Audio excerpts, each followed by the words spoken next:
Una pizca de creatividad y otra de investigación. En Caldo de Cultivo hablamos sobre procesos creativos junto a artistas, científicos y otros creadores que hacen cultura a fuego lento. Sumérgete en estas conversaciones que celebran las dudas, las epifanías y los espacios invisibles de la cultura. Conduce Joaquín Jiménez Salvador.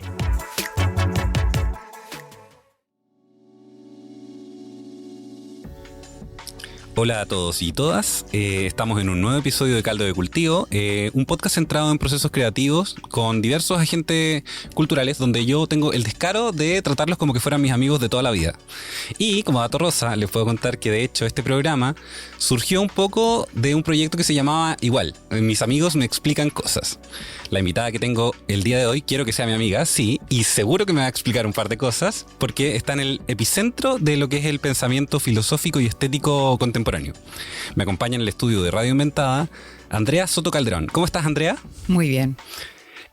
Andrea está aquí en el marco de las jornadas No hay sujeto sin imagen, curadas por Gonzalo Golpe. Les recomiendo escuchar el programa anterior, si es que no lo han escuchado. Y va a presentar una ponencia del mismo título, titulada igual, ¿no?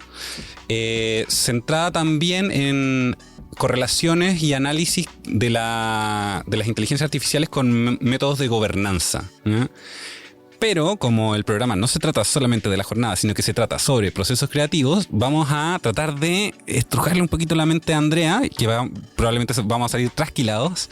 Y quiero partir preguntándote como no, perdona, me falta algo muy importante. Que es que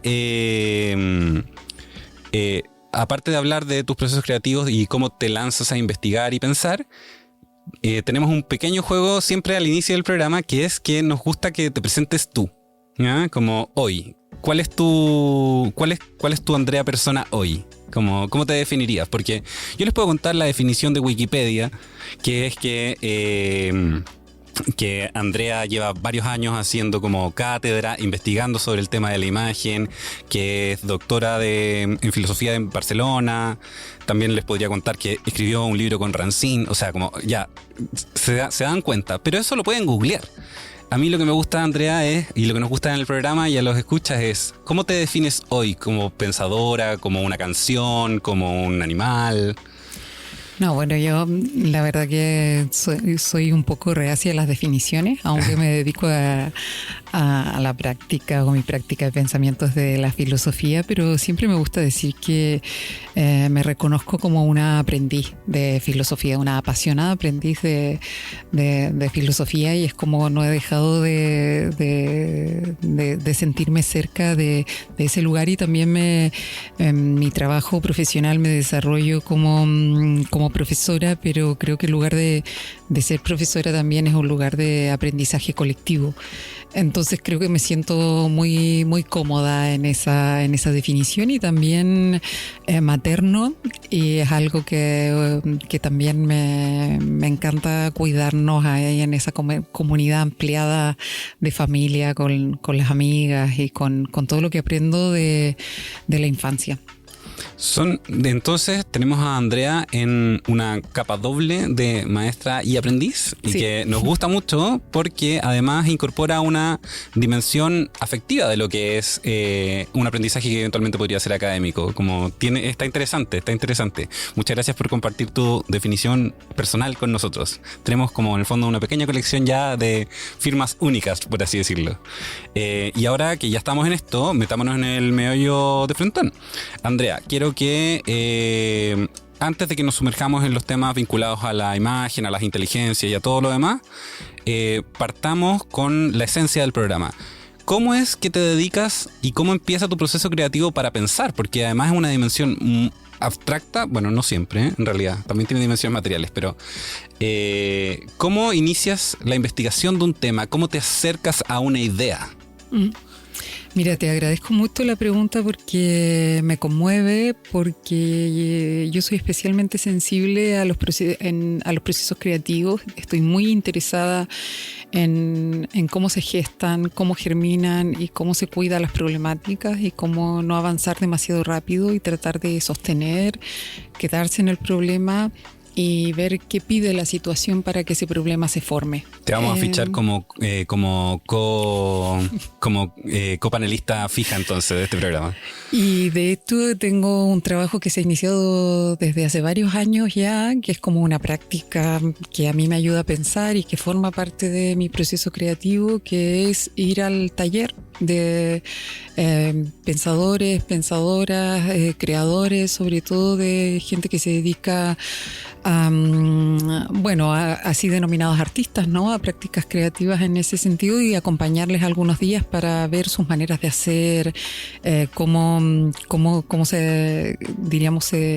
se elaboran las problemáticas. En mi caso, yo creo que no tengo una manera de trabajar, y que para mí es muy importante que cada investigación tenga levante sus propias maneras de hacer. No, si bien podría decirte que hay como una manera estándar de cómo cuando uno va a escribir un paper académico, ¿no? Que hace un levantamiento bibliográfico, acota, define y luego levanta su hipótesis de trabajo, pero yo diría que yo no escojo los problemas, sino que los problemas me escogen a mí. Yeah. Hay algo como de una interpelación y una inquietud que empieza a moverse en el vientre, y que es como que empieza a tener una vibración, y que es como esas heridas de las que no puedes sanar. Interesante, porque eso vuelve entonces el proceso de investigación y aproximación necesariamente dialogante con un otro, sí. no es un ejercicio aislado. Y a la escucha de la situación. Sobre todo para mí, investigar tiene que ver con cómo cómo disponerse, cómo inclinarse a lo que la situación pide. Entonces, para mí es muy importante, es un poco contraintuitivo lo que te digo, porque se supone que la filosofía trabaja con las ideas, y a mí me gusta mucho algo que dice un artista vasco que se llama Jon Miquel, que dice que las ideas no tienen cabeza. Y me interesa ese desplazamiento, esa suerte de provocación, porque efectivamente yo pienso que las ideas siempre son materiales. Entonces la cuestión es cómo poder estar en relación con ciertos materiales, cuál es el tipo de atención que esos materiales piden.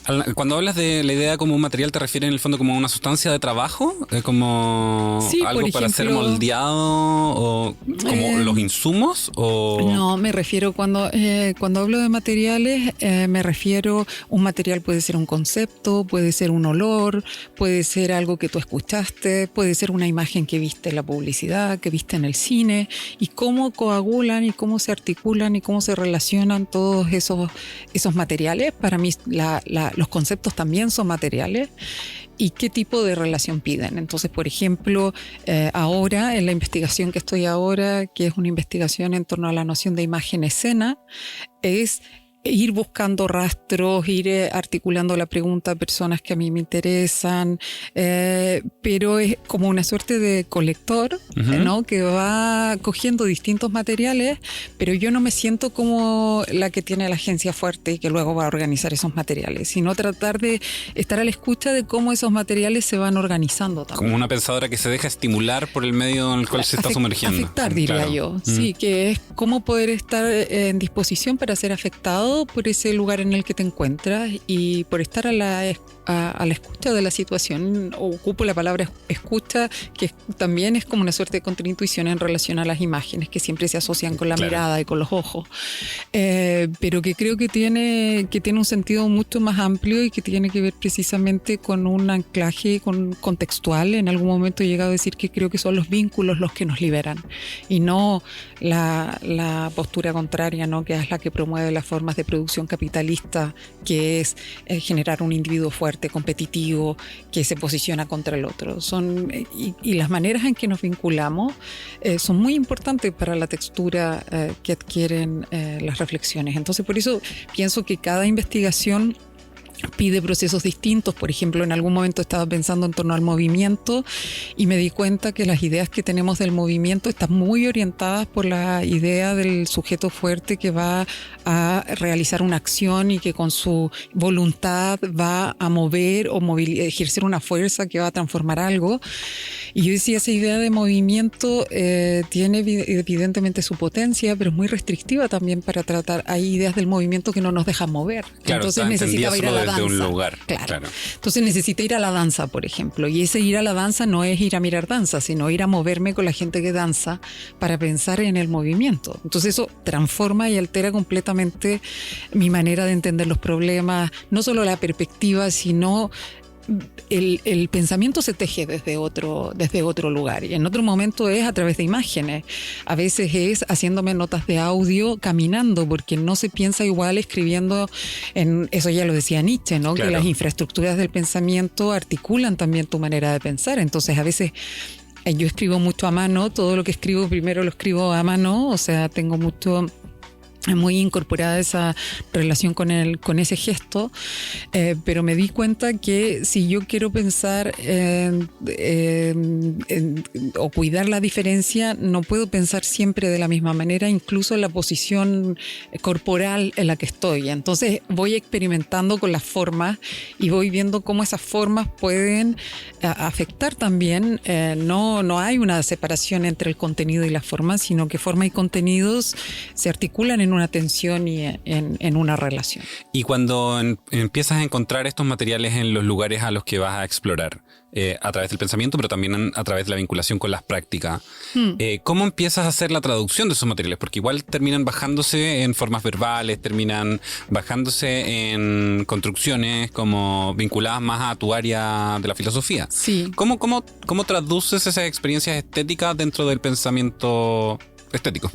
Creo que no sé responder esa pregunta porque mi experiencia es como de una inmersión, como cuando tú te sumerges en el mar.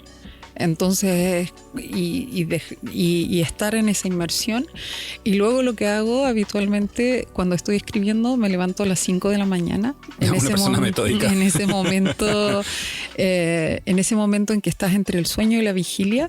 Y entre 5 y 8, por ejemplo, solo estoy escribiendo. Entonces, como que hay algo de ese montaje que se articula en la escritura. Yo pienso escribiendo. Entonces, ahí pero es como que los materiales se te fueran encajando, ¿no? O cuando hay algo que hace problema, que se te resiste, tú sabes que hay algo ahí que necesita otro trabajo sensible, otro trabajo de investigación. Pero creo que cuando hay esa relación, no es que tú tienes la idea y te sientas a expresar o a transmitir esa idea que es previa, sino que yo creo que se forma verdaderamente en el encuentro y en el contacto de todos esos materiales. Claro, se construye después de la mirada y en el proceso de como también de comunicarlo, quizás, como de sacarlo hacia otro lugar. Sí, pero yo creo que, o sea, a mí me gusta pensar que no hay como una anterioridad de la idea, sino que verdaderamente hay una fuerza que es performativa y que en esa performatividad va encontrando su forma en el modo de darse, porque tampoco es, a veces ocurre eso, ¿no? Que yo voy a buscar algo que intuyo que podría encontrar, o a veces me encuentro con cosas que no tenía idea que luego iban a operar, o a veces estás leyendo un poema y que luego en la escritura de pronto se posa y encuentra su sitio. Entonces, para mí el proceso creativo por eso tiene que ver sobre todo como con un compromiso a suspender los preconceptos, como a tratar de sostenerlos, no importa el peso que tengan, porque el cuerpo como que se inclina hacia las relaciones conocidas, hacia algún lugar. Entonces, para mí el trabajo del proceso creativo está en sostener, en mantener como una tensión para que el cuerpo no se te vaya a esas inclinaciones habituales y tratar de estar en contacto. Ese contacto a veces puede requerir mayor o menor tiempo, pero pero sobre todo es como ir contra esa fuerza de gravedad casi que opera llevándote a esos lugares conocidos, sobre todo cuando algo te funciona. Claro, habitando la credibilidad suspendida de la que habla el cine, por ejemplo, como quizá, es decir, como estoy dispuesta a entender que no es mi propio pensamiento el que me está llevando, sino que quizá es una cosa hasta atávica, como es como en el fondo la curiosidad que sentimos frente a la oscuridad. Como uno quiere sumergirse en cierta dimensión en ella, justamente porque no sabe qué hay ahí. Claro, o sea, solo sobre lo que no sabemos es que tenemos algo que decir o que tenemos algo que pensar. Entonces, a mí creo que ese lugar de no saber hay que cuidarlo mucho y requiere como una ejercitación. No es tan fácil ponerse ahí también, porque hay que poner el cuerpo para sostener ese lugar.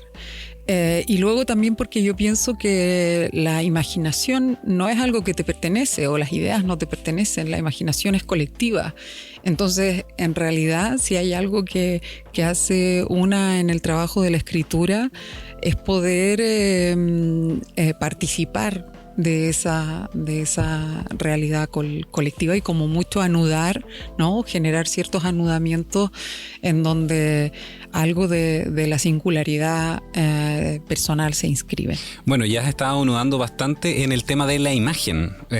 Durante, como tus últimas publicaciones están fuertemente vinculadas a ese tema en específico, me gustaría también ir a un poquito de ese tema, dado que estás acá en el contexto de la jornada. Me gustaría saber cómo, si nos puedes dar una aproximación, y pensemos sin barandillas acá,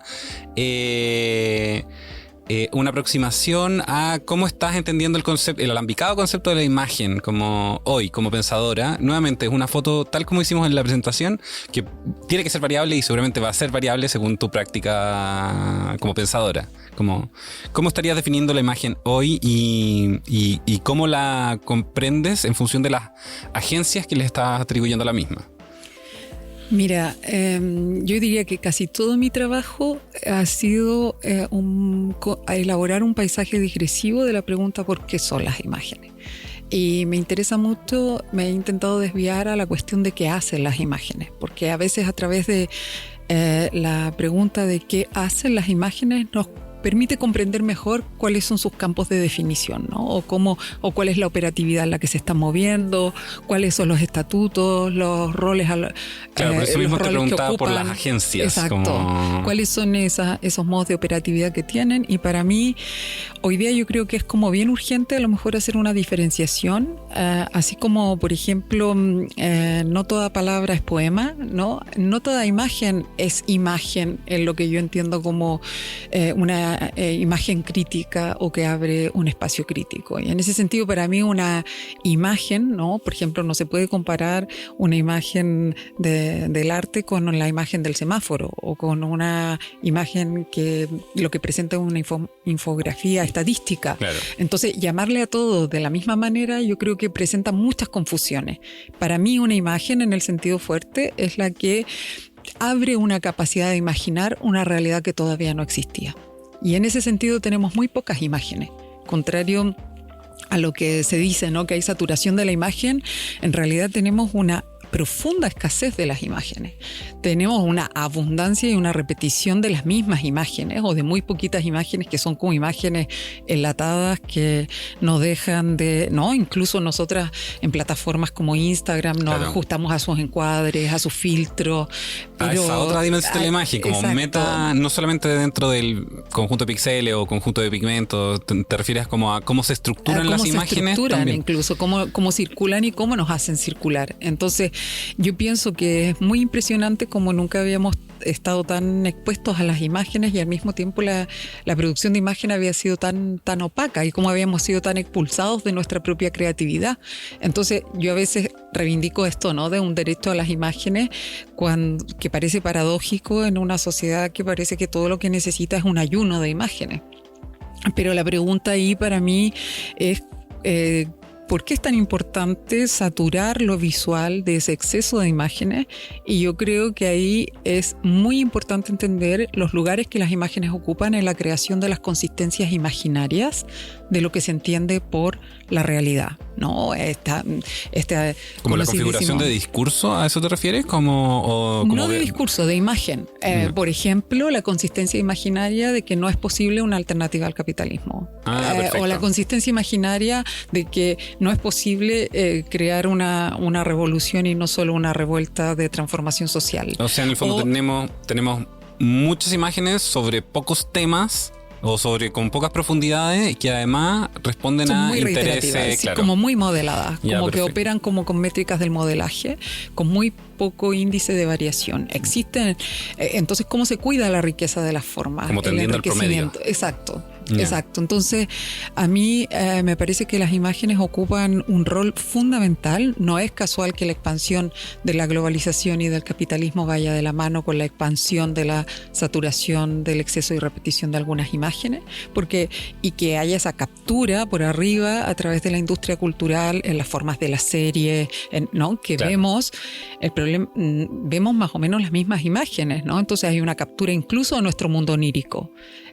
Y casi sin espacio para la opacidad, porque como decía Pasolini, quizás la mayor oscuridad de nuestra época es su exceso de luz, ¿no? Es como no tenemos espacios donde poder alimentar otras imágenes que no sean, porque las imágenes también se alimentan evidentemente del contacto con la memoria. La memoria la hemos delegado a los aparatos, a los teléfonos móviles o a los aparatos, a las memorias ortopédicas que portamos, ¿no?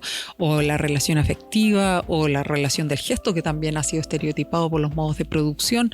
Entonces, ¿cuáles son nuestras maneras de cuidar la imaginación y tener una cura de ese espacio que es la imaginación? Es la capacidad de generar imágenes, ¿no? Entonces, no sorprende que en nuestra época no se deje de decir que hay una oclusión de la imaginación y que nuestra generación solo puede imaginar escenarios distópicos y es incapaz de imaginar un futuro mejor, que es lo que habían hecho todas las generaciones anteriores, ¿no? ¿Cuál es esa oclusión? ¿A qué sirve esa oclusión? Y cómo de alguna manera en esa oclusión está también unas formas de instauración de un orden y de restringir nuestros modos de gobernanza, ¿no?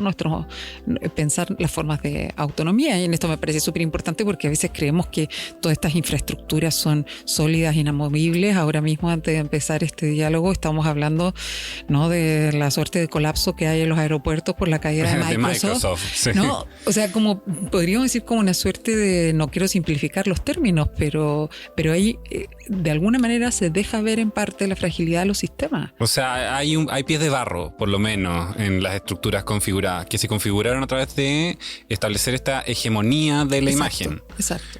Y bueno, sobre eso también lo quiero ya he entendido que la imagen es... tiene agencias y tiene correlaciones, y en el fondo ahí es donde se construye, y por eso también se construyen estas prisiones que contienen imágenes que se repiten.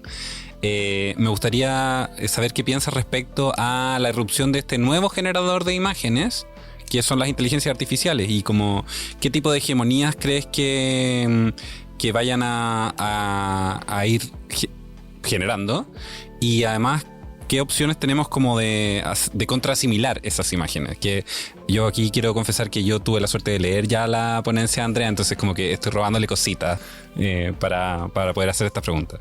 Sí, bueno, te agradezco la lectura y el yo se la agradezco a ella porque está buenísima. Y van a poder escucharla después en el otro podcast que estamos haciendo. A esta altura ya debería haber salido el primero, así que ya no es secreto. Pueden escucharla en Mesa de Sonido, pero los espacios publicitarios son para después porque Andrea está con nosotros aquí en el estudio. Sí, mira, yo creo que hay una posición que ha marcado bastante mi aproximación y mi forma de pensamiento, que tiene que ver con la categoría o la noción de relación. Entonces, me parece que tenemos que prevenirnos de no caer en esa suerte de doctrina del shock o del miedo, como dice Naomi Klein, ¿no? En torno a esa amenaza en la que podría transformarse la inteligencia artificial. No a la tecnofobia. No a la tecnofobia ni a la tecnofilia. Ya, perfecto.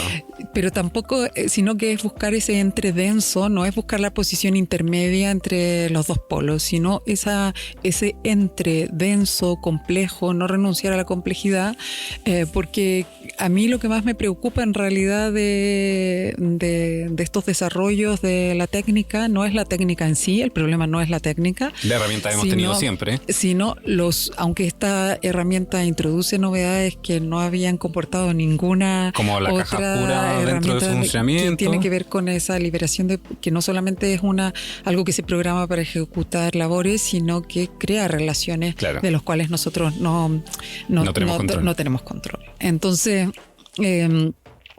pero eso requiere crear entonces una comunidad dialógica fuerte que también pueda tener agencia en cuáles son los riesgos que se quieren asumir como sociedad. Me parece que ahora estamos absolutamente expulsados. Hay solamente como un desarrollo tecnocientífico y además sí la pregunta de si tenemos derecho a desarrollar todo lo que podemos, toda la capacidad técnica que podemos desarrollar. Es como que esos debates son prácticamente inexistentes en términos interdisciplinarios y de muchos sesgos. Entonces lo que ocurre es que hay una estructura piramidal de unos oligopolios, ¿no? Que son profundamente ideológicos. Entonces todos estos entrenamientos algorítmicos no solamente tienen sesgos de clase, de raza, desigualitarios que reproducen estructuras sociales que ya preexistían y que las intensifican, sino que tampoco se trata de una cuestión de una teoría conspiranoide en que hay un grupo que sabe hacia dónde vamos. Ese es el problema. Claro. Que quizás, no sé si nos consolaría más saber que hay una suerte de conspiración y un plan hacia el que nos dirigimos. Contra el que rebelarse directamente. Sí, exacto, sino que de alguna manera se está liderando un cambio de una transformación de lo que entendemos incluso como ser humano, en el cual estamos absolutamente fuera. Entonces, claro, por eso me interesa mucho lo que dicen filósofas como Catherine Malabou, que es urgente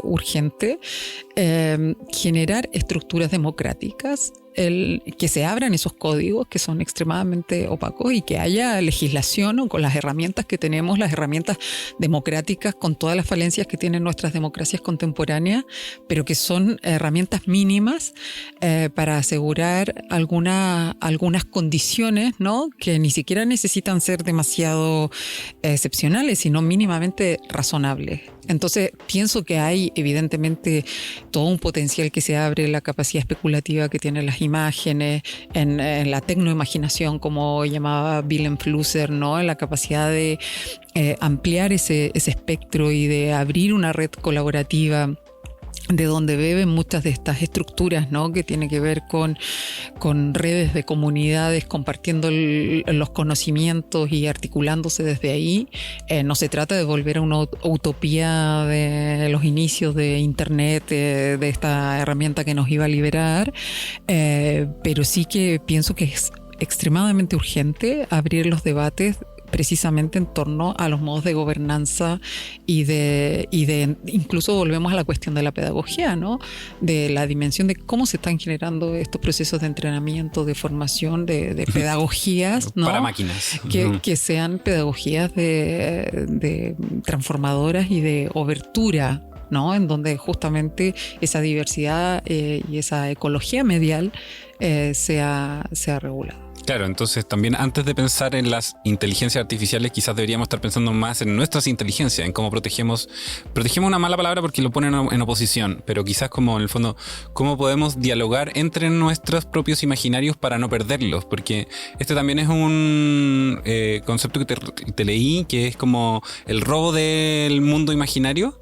Entonces como me gustaría si podemos profundizar un poquito en eso, porque tú precisamente te tienes que, para hacer tu trabajo y para devolverlo también a lo de los procesos creativos, tienes que ir al mundo imaginario, tienes que pensar no una utopía, pero en el fondo como un espacio difuso de aquello que parece verse. Entonces como, ¿a qué te refieres como con el mundo imaginario? ¿Cómo podemos recuperarlo en el contexto donde las IA ganan terreno?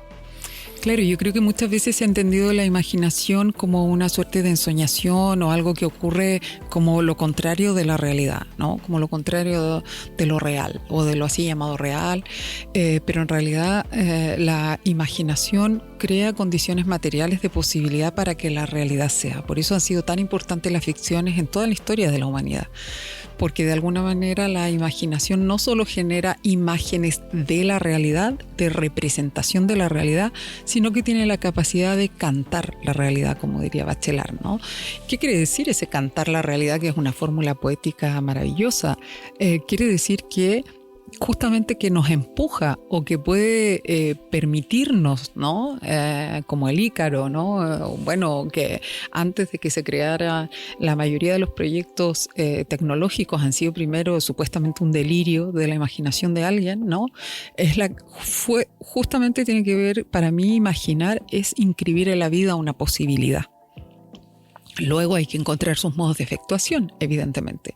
Y ahí es donde yo pienso que cada vez más operan estas capturas extractivistas, ¿no? de nuestra propia imaginación, pero que son puestas a operar en una dirección o en unas funciones muy específicas. El problema de todo dispositivo es que no es el dispositivo en sí mismo, sino cuando ocupa una función dirigente, ¿no? Y dispone o orienta en un solo sentido o en una sola dirección. Ahí es cuando el dispositivo se hace problemático. En principio podríamos decir que un teléfono móvil es un invento maravilloso, ¿no? Claro. Nos puede comunicar, nos pone en relación.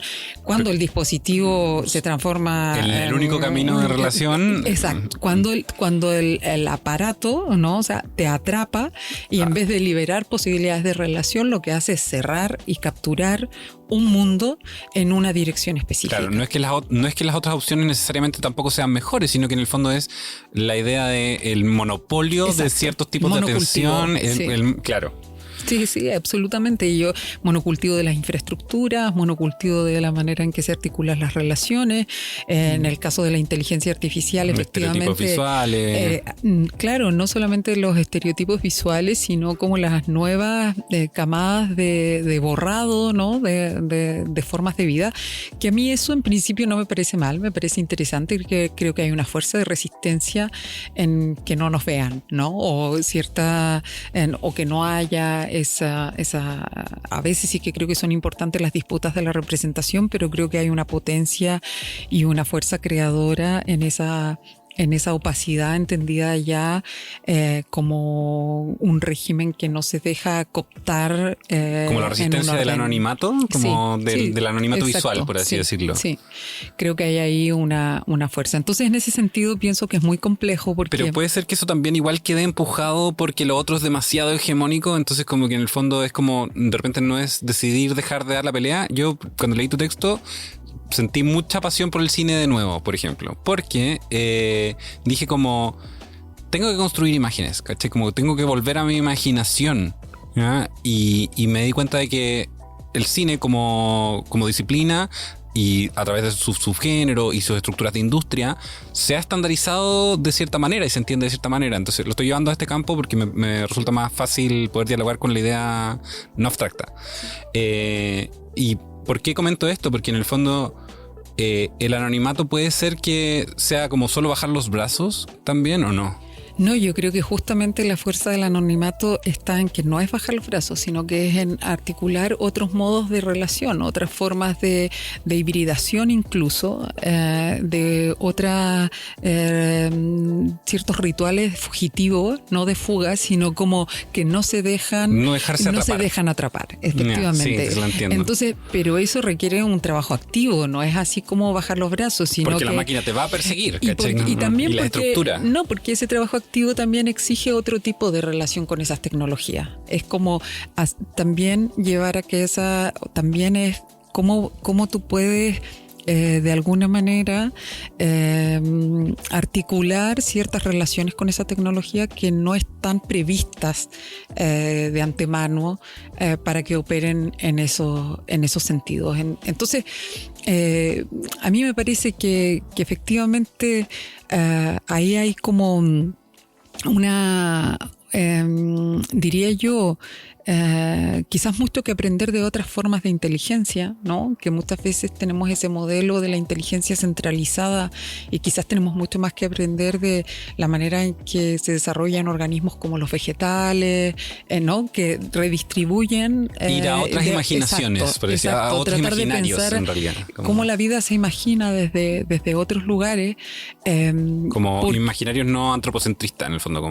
Sí, efectivamente. Pero a mí también me interesa, aunque me siento parte en muchos sentidos de una corriente de pensamiento que en filosofía se llama nuevos materialismos, que es tratar de descentrar al sujeto de esa centralidad tan como que todo el mundo girara en torno al sujeto, ¿no? Y que todo está a su disposición y puede hacer lo que quiera y tomar posiciones de dominio. Por eso tampoco me siento cómoda con la idea de que hay que dominar a las máquinas para que hagan aquello a lo que solamente a nosotros nos sirve y tratarlas como si fueran esclavos, o comportarnos, como dice Simondon, como se portan los xenófobos con los extranjeros que sin conocerlos los rechazan. Entonces las consideras una otredad, como estas inteligencias son una otredad. O sea, como formas de existencia. No creo que tengan el mismo nivel de agencia que nosotros, como no lo tiene la mesa, claro, pero ni esta silla, pero no quiere decir que no tenga unos niveles de agencia también. O sea, cuando digo nivel de agencia es la capacidad de transformar una realidad, ¿no? Tienen modalidades de existencia, comportamientos que no son como los comportamientos humanos. No se trata de ser un animista y tratar de... Por eso hablo de modos de existencia o de modos vivientes y no de algo que está... No es que la mesa esté viva, claro, en el sentido en cómo entenderíamos normalmente de la vida, que vaya a tener unos pies y vaya a salir caminando, ¿no? Pero me parece muy importante también entonces trazar otras maneras de entender el problema y de entender la complejidad de los términos para intentar inscribirnos en ella y comprender que la realidad técnica forma parte de la realidad cultural. Pero es muy importante, no sé a ti, pero a mí en el colegio me enseñaron religión, ¿no? O sea, como que te enseñan cultura, pero jamás te enseñan cultura de la técnica. O sea, como que hay algo que incluso en las estructuras de nuestro cotidiano, a pesar de que estamos absolutamente aparatizados, ¿no? Desde nuestra primera relación en la mañana suele ser con el despertador, con el teléfono, que ahora está todo unificado ahí, además, claro, ¿no? Estamos constantemente relacionándonos y mediados, intermediados, desde que el transporte, desde la mañana, desde que nos acostamos hasta que nos acostamos, nos levantamos y nos volvemos a acostar, estamos atravesados. Sin embargo, nuestro desconocimiento es brutal, y no creo yo solo que el conocimiento genera las condiciones para la transformación, pero como mínimo da herramientas de comprensión para elaborar cuáles para serían... hacer un análisis crítico, exacto, que permita movilizarnos. Exacto. Y de hecho, pienso que interesante, porque llegamos a la discusión de... como que tenemos que tener conocimientos sobre la técnica, como esta historia de la técnica, a través de las imágenes que estaban como multiplicadas, pero que no eran disímiles. Y nuestros objetos tecnológicos están tendiendo a parecerse también entre ellos. Es como perdimos la especificidad del despertador y el teléfono, y de hecho en los últimos años todos los teléfonos móviles tienden a parecerse entre ellos. Entonces quizá nos está pasando un poco lo mismo en el espesor de las imágenes, en el espesor de las ideas, que es que tenemos finalmente una cámara de eco gigante, más que más ideas, que quizás suena más fuerte nomás, y que además responde a intereses de otras personas, como intereses opacos que no siempre podemos ver, como estar en una especie de barco. Hay alguien que tiene el timón, es claro, pero no hemos acordado ni siquiera para dónde vamos. Claro. ¿Cómo crees que podemos como sociedad ejercitar el volver a acceder a esos imaginarios para tener conocimientos críticos respecto a esta situación? Mira, sin ser pesimista, porque creo que lo que dije suena así como que estamos en el hoyo, y es todo lo contrario. Existen posibilidades de pensar distinto. O sea, yo creo que, claro, los probables son muy contundentes, y que nuestro desafío crítico es pensarlos posibles, ¿no? Los probables ya los conocemos. Toda la razón. Pero es una buena aclaración lingüística. Es posible, a eso me refería. Exacto, porque las probabilidades las conocemos, nunca había sido tan probable en la historia. Funciona probabilísticamente la sociedad. Claro, la probabilidad de nuestra extinción nunca había sido tan alta en toda la historia de la humanidad, el calentamiento, o sea, los probables los conocemos y no es que no tengamos que conocerlos, pero a mí me parece que el trabajo crítico está en explorar los posibles. ¿Cuáles son los posibles que se pueden abrir? ¿Cuáles son los posibles que no es donde hay que ir y que están hechos, sino que hay que arremangarse las manos y generarlos, ¿no? Y en ese sentido, yo tiendo a pensar que muchas veces estamos demasiado pendientes cuando queremos generar contracultura o pensar en esas realidades que todavía están por venir y que están a la espera de su estructura. Estamos demasiado pendientes como en una cuestión confrontativa, ¿no? Como de ir a la batalla frente a frente. Y esa batalla es totalmente desigual, o sea, claro. Yo creo que de allí solo puede salir escalfado, o sea, que es muy difícil que a mí me parece que hay que estar, quizás, no lo sé, no lo digo como algo que haya que hacer, pero toda esta definición es posible, no permanente. Tiendo a pensar que hay un campo de posibilidad mucho más amplio cuando dejamos de estar tan pendientes de las operaciones del poder hegemónico y empezamos a ejercer nuestro poder, nuestra potencia, que es la potencia de lo múltiple. Justamente esta tendencia a la homogeneidad, a la homogeneización, es una tendencia destructiva del capitalismo, diríamos, que tiende a toda esa estructura de la muerte, ¿no? De la depresión del deseo, del cansancio de los cuerpos, del agotamiento, de extrujar hasta la última gota de energía literal que quede en la tierra y fuera de la tierra, con el capitalismo ahora, la extracción capitalista de los minerales en el espacio. Entonces me parece que hay algo que opera en lo micrológico, que no somos capaces de comprender la fuerza que tiene, como las plantas saxífragas, que son capaces de romper el cemento y aparecer contra toda probabilidad, abrir una forma de vida. Pienso que esa es nuestra fuerza, la fuerza que reside en lo pequeño. Michel Foucault decía que toda disciplina se incorpora por una anatomía política del detalle. Y yo pienso que las formas de indisciplina también probablemente operan por una micrología política del detalle. Entonces la cuestión es cuáles son las comunidades, las alianzas, las complicidades, a partir de esos elementos micrológicos que tienen que, creo, estar menos pendientes de los efectos que producen y de los afectos que generan, quizás más pendientes, ¿no? Que no tiene que ver solo con la emoción, sino con esa capacidad de afección de la realidad, cuando se amplía el margen de indeterminación y uno pone a vibrar a la realidad de otra manera. Y eso puede ocurrir con, como lo que decías ahora, ¿no? Tengo el deseo de hacer entonces otras imágenes.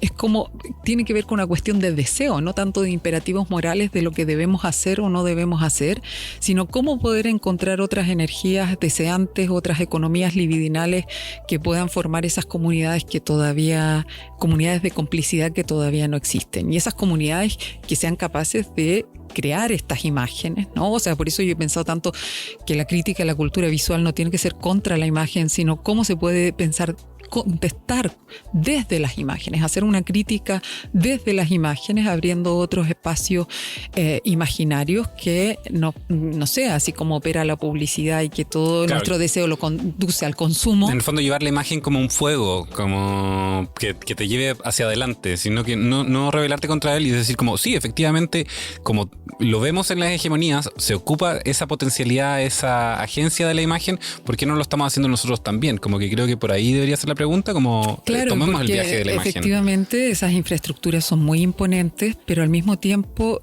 nunca, en ningún otro momento histórico de la sociedad, las personas, la gente de la calle, habíamos tenido tanta capacidad de participación en la imagen como tenemos ahora. Eso nunca había ocurrido en la historia de la humanidad. La democratización de los medios que hablan, muy entre comillas, porque... Muy entre comillas, porque al final seguimos, no generamos esas imágenes, sino que al final ocupamos, ¿no?, esas imágenes que están como prehechas entre otras cosas porque no es nada fácil hacer imágenes. No, es muy claro. tú como hacedor de Sí, imágenes, tiene ¿no? una es muy ciencia complejo, requiere única. tiempo. No por nada la industria cultural invierte tanto dinero en producir imágenes, ¿no? No es casual, no es azaroso. Además que no sirve ni siquiera producir una imagen, sino que hay que producir todo un ecosistema de imágenes. Exacto, para que tenga una escena, Ujú. sí, componer, pero también es muy importante entender eso porque muchas veces en términos de transformación social y política nos quedamos en el momento de la interrupción y no pensamos demasiado que no basta interrumpir, sino que hay que generar las consistencias imaginarias de ese mundo que está por venir. Y cuando digo imaginaria es real, o sea, porque Claro. lo que nosotros imaginamos, lo que nosotros creemos, nos hace comportarnos de una manera determinada, ¿no? Yo cuando me voy a acostar a mi cama, yo creo firmemente, no solo lo creo, más o menos lo sé, pero creo que el techo no se me va a caer encima, por eso duermo así de tranquila, ¿no? O sea, nos comportamos de acuerdo a nuestras creencias que son racionales, algunas menos, otras más, pero en definitiva esas consistencias imaginarias articulan y preconfiguran, no determinan, pero preconfiguran nuestros modos de acción, de comportamiento, de relación en el mundo. Entonces efectúan realidades muy, muy prácticas, no es una cosa que ocurre en otro Lo lugar. imaginario en el fondo como con una potencia de real, por Sí. así decirlo, y no como una cosa probabilística. Andrea, te agradezco muchísimo la conversación, la disfruté un montón. Gracias estoy seguro que todas las personas que escuchan el podcast, que disfrutamos los procesos, van a estar muy contentos de ser invitados a abrirse al abierto y de también de poder abrazar estas posibilidades y no las probabilidades. Te lo agradezco mucho. Muchísimas gracias a ti, Joaquín. Chao, chao.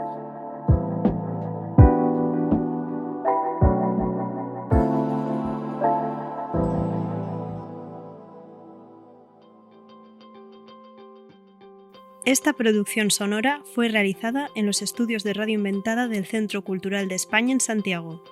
Las opiniones vertidas en este programa son de exclusiva responsabilidad de quienes las emiten y no representan necesariamente el pensamiento de Radio Inventada o el Centro Cultural de España en Santiago. Editor general de Radio Inventada, Joaquín Jiménez Salvador. Postproductor, Fabián Flores Corbalán. Todos los derechos reservados.